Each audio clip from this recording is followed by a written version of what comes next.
नमस्कार, आपके साथ मैं हूं साक्षी जोशी और आइए अब एक नजर डाल लेते हैं 8 बजे की 25 बड़ी खबरों पर। राजस्थान में चल रही सियासी उठापटक के बीच कांग्रेस विधायक दल की एक और बैठक आज सुबह 10 बजे होगी। पार्टी नेतृत्व को उम्मीद है कि नाराज चल रहे उप मुख्यमंत्री सचिन पायलट और अन्य दूसरे विधायक इसमें शामिल होंगे। इसके साथ ही पार्टी ने दावा किया है कि कांग्रेस और उसके समर्थक निर्दलीय समेत 109 विधायकों ने अशोक गहलोत के नेतृत्व में भरोसा जताया है। सियासी संकट के बीच राजस्थान में सियासी भूचाल के बीच अब रिजॉर्ट पॉलिटिक्स शुरू हो गई है। पिछले 3 दिन से मीडिया से दूर रहे राजस्थान के उप मुख्यमंत्री सचिन पायलट का एक वीडियो सामने आया है, जिसमें सचिन पायलट अपने समर्थक विधायकों के साथ मानेसर के एक रिजॉर्ट में बैठक करते हुए नजर आ रहे हैं। वहीं दूसरी ओर एक दूसरे वीडियो में सीएम अशोक गहलोत भी विधायकों के साथ मीटिंग करते हुए दिख रहे हैं।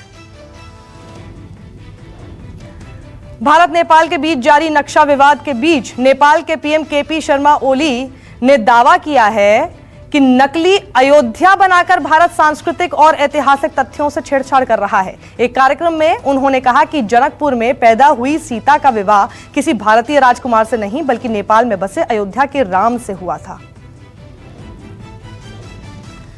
भारत चीन सीमा पर तनाव कम करने के लिए लद्दाख के चुशुल में आज कोर कमांडर लेवल की चौथी बैठक होगी। ये बैठक सुबह 11:30 बजे होगी। गलवान घाटी में पिछले दिनों में भारत और चीन के सैनिकों के बीच हुई हिंसक झड़प के बाद दोनों देशों के बीच तनाव कम करने के लिए लगातार बातचीत का दौर जारी है।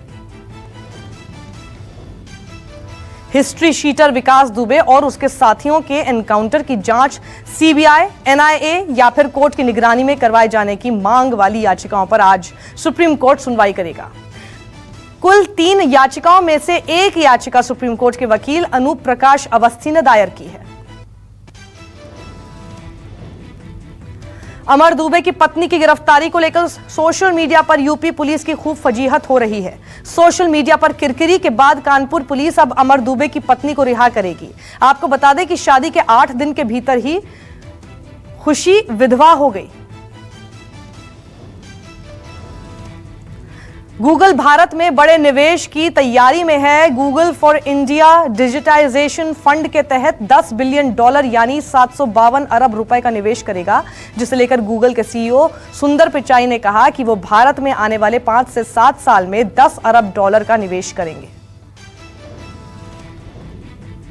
कोरोना संक्रमण को लेकर पूरे बिहार में लॉकडाउन की तैयारी में है नीतीश सरकार। पूरे सूबे में एक बार फिर से हो सकता है लॉकडाउन। कोरोना संक्रमण के बढ़ते मामलों को देखते हुए आज सरकार ने मीटिंग बुलाई है। बैठक में कोरोना पर लगाम लगाने के लिए फिर से लॉकडाउन लगाने पर विचार किया जाएगा।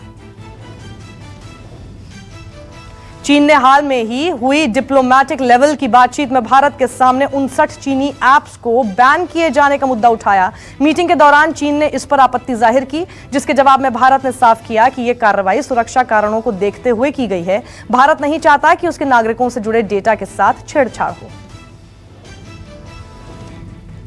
आंध्र प्रदेश के विशाखापत्तनम के फार्मा सिटी में भीषण आग लग गई। हादसा इतना भयंकर था कि रिएक्टर में विस्फोट होने के कारण जोरदार धमाके होने लगे। धमाकों की आवाज सुन दहशत में आए स्थानीय लोग अपने घरों से बाहर निकल आए। हालांकि आग पर काबू पाने में दमकल की 12 गाड़ियां मौके पर पहुंची। दुर्घटना में कंपनी में काम करने वाले कई कर्मचारी आग की लपटों से झुलस गए।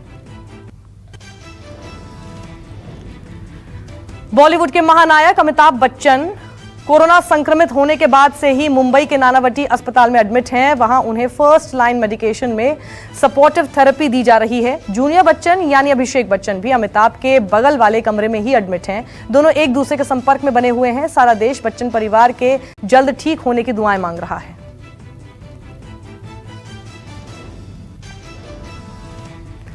सारा अली खान के ड्राइवर के कोरोना रिपोर्ट पॉजिटिव आने के बाद देर रात इंस्टाग्राम पर एक मैसेज में बताया कि उनके ड्राइवर की कोरोना रिपोर्ट पॉजिटिव आई है। हालांकि उनके परिवार और स्टाफ पॉजिटिव मेंबर का कोरोना टेस्ट नेगेटिव आया है।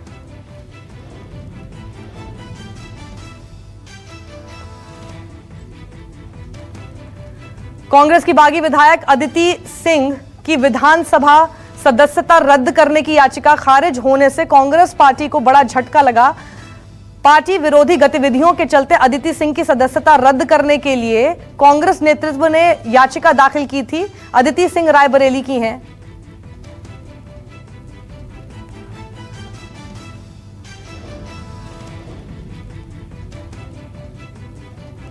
पंजाब सरकार ने राज्य में सार्वजनिक सभाओं पर पूरी तरह से रोक लगा दी है, जिसके तहत सामाजिक कार्यों में अधिकतम 5 लोग, शादी और दूसरे सामाजिक कार्यों में 30 लोग शामिल हो सकते हैं। सरकार ने सख्त निर्देश जारी करते हुए कहा कि उल्लंघन करने वालों के खिलाफ FIR की जाएगी।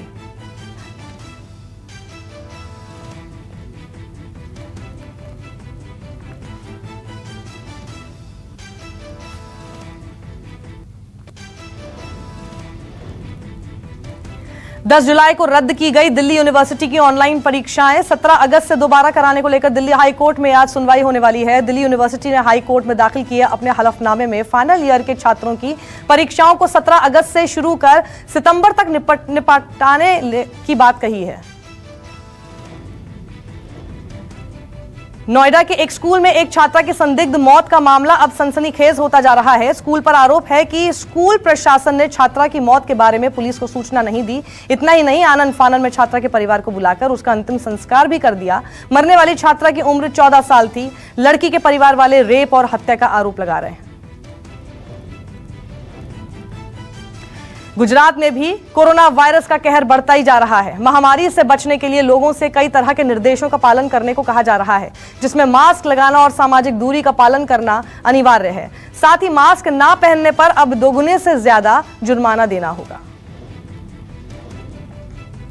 अनलॉक 2 में सरकार ने जहां सभी धार्मिक स्थलों को खोलने की छूट दे दी है, लेकिन मथुरा का बांके बिहारी मंदिर कोरोना संक्रमण के चलते मंदिर प्रबंधन कमेटी ने 30 जुलाई तक बंद रखा है। लेकिन सोशल मीडिया पर वायरल हो रहे एक वीडियो के बाद लोगों ने विरोध करना शुरू कर दिया।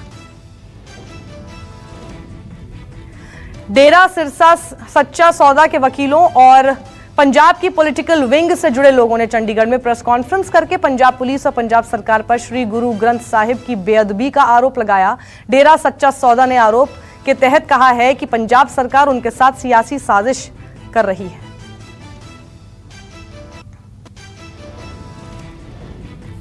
बिहार के अररिया में बाढ़ की दस्तक ने इलाके में कोहराम मचा रखा है। लगातार हो रही बारिश, परमान नदी और कोसी नदी उफान पर हैं। चारों तरफ पानी ही पानी नजर आ रहा है। हालात ये है कि सड़कों ने तालाब का रूप ले लिया है और इतना ही नहीं, रास्ता पार करने के लिए लोग गांव में ट्रैक्टर पर नाव रखकर ले जा रहे हैं।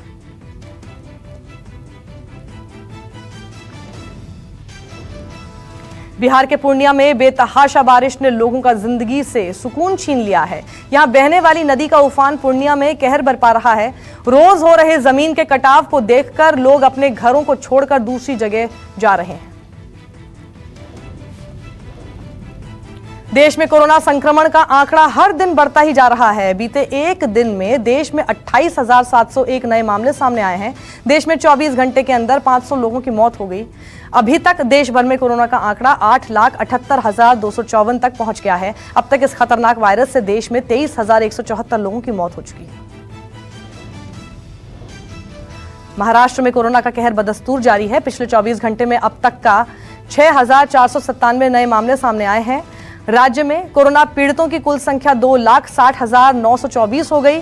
24 घंटे में महाराष्ट्र में 193 लोगों की जान चली गई। राज्य में अब तक 10,482 लोगों की मौत हो चुकी है। वहीं अब तक 2,60,924 ठीक होकर लौटे। दिल्ली में कोरोना का कोहराम लगातार जारी है। दिल्ली में पिछले 24 घंटे में 1,246 नए मामले सामने आए हैं। दिल्ली में कोरोना मरीजों की कुल संख्या 1,13,740 पहुंच गई है। बीते एक दिन में दिल्ली में 34 मरीजों की मौत हुई, जबकि दिल्ली में अब तक 3,411 लोगों की मौत हो चुकी है, जबकि 87,692 लोग ठीक होकर घर लौटे। नमस्कार, मैं हूं मानक गुप्ता। अगर आपको हमारा ये वीडियो पसंद आया हो तो इसे लाइक और शेयर जरूर करें, और हां, हमें सब्सक्राइब और फॉलो करना ना भूलें ताकि आप देश और दुनिया की कोई खबर मिस ना करें। तो जुड़े रहिए हमारे साथ और देखते रहिए न्यूज़ 24।